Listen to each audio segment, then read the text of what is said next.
Napakagaganda nga ng mga tanim nga natin ditong papaya at napakarami din talagang bunga. Kami nga ni Ran, maaga pa lang ay pumunta na nga kami dito mga mari. Buti na lang kahit papaano umulan nga kagabi at nadiligan nga yung mga halaman ngayon. Kaya eto mga mare, pumunta nga tayo para mamulot nga ng itlog at kung mayroon nga itlog o umurong. Kahapon wala silang nakuha mga mare, so ang ginawa namin, inagahan namin ni Ran na pumunta rito at tingnan natin kung may itlog.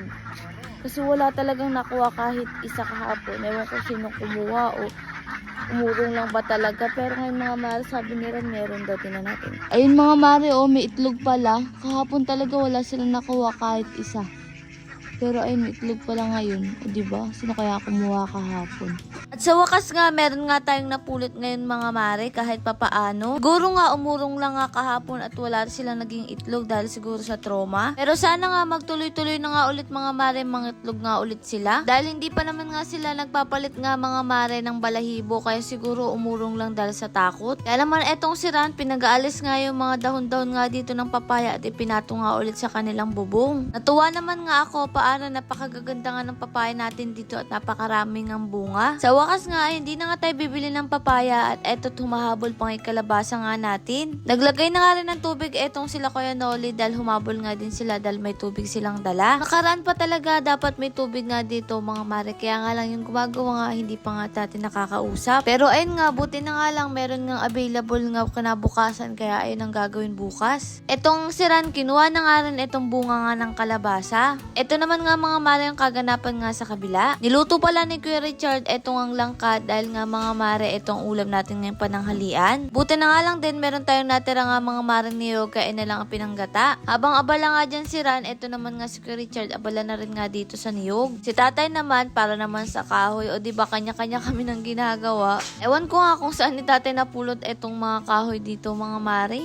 At napakaganda nga rin pagmasdan nga nila Kuya Richard at nga ni tatay. Tingnan nyo naman, magkamukhang magkamukha. Magtatay na magtatay talaga etong si Kuya Richard at si tatay. Kaya nga nung unang punta nga ni Kuya Richard at sinabing siya ang anak ni tatay, ay hindi na nga ako mga mare kumubo dahil nakita ko rin naman sa mukha ni Kuya Richard. Nakita kasi namin si Kuya Richard, 22 pa lang siya noon. Ako mga mare siguro nasa 16 or 15 pa lang ganun. Napakabata pa nga namin noon mga mare, pero ngayon 30 na nga si Kuya Richard. Ako nga magto-25 na, ang bilis. Kasing bilis nga ng pagbubunga dito ng mga mare ng sili kasi talagang meron na nga tayong panigang ngayon. Siran nga mga mare, nakaramdam talaga ng lungkot paano nga yung mga sitaw niyang pula ay nagsipagwala. Hindi nga nagtuloy-tuloy mga mare ang paglaki, kaya naman malungkot nga siya. Pero itong puti ay lumalaki naman nga. Ay yung mga nawalan ay tinaniman na nga lang din niya ulit. O siya, sino ang paborito nga dyan ang ginataang langka? Mga mare, bukod ba sa ginataan, anong mas masarap nga sa luto nga mga mare sa langka? Naku, umiyak na naman nga po si Gael dahil inaantok na naman nga mga mare. Ito nga si Kuya Noli, dilaw na dilaw oh.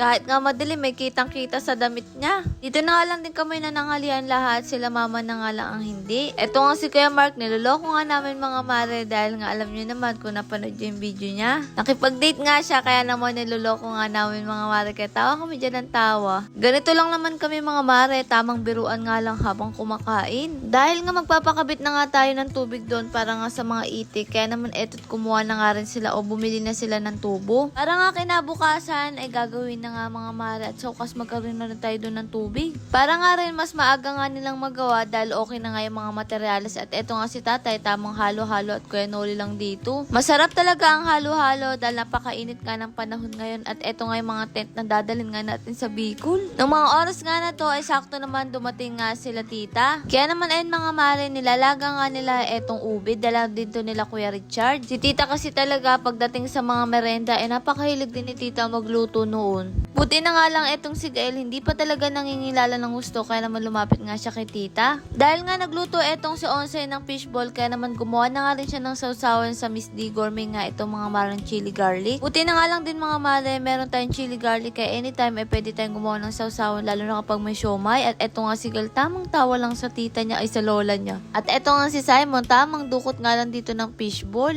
Binaliktad pa nga yung damit dahil madumi nga daw yung harapan at ayaw ng madumi. Ako naman nga, eto tamang mukbang nga lang dito ng mga fishball. Paminsan-minsan masarap din talaga ako kumakain ng tuhog-tuhog nga mga mare. Di naman nga halatang sarap na sarap nga ako dito sa sausawan. At hindi pa nga ako nakontento, naglagay pa nga ulit ako mga mare. Pero alam nyo, sa totoo lang, itong fishball, araw-araw namin itong inuulam dati. Nung nag-aaral ako ng grade 11 sa 12, ito kasi pinakamura at pwede na nga ulamin. Kami nga magkakaibigan, ito madalas yung ulam nga namin noon. Minsan kikiam, ganun. Dati nga, piso 2 pa nga i-fishball, pero ngayon ata 3-2 na. O diba, lahat na talaga nagmamahal nga mga mare. At eto nga si Dagata, kayang-kanya nga rin yung chili garlic ng Miss D Gourmet kasi hindi naman nga ganun kaanghang. Lord, maraming salamat sa lahat ng blessing at syempre sa inyong mga mare. Paano ba yan? Bukas na lang ulit.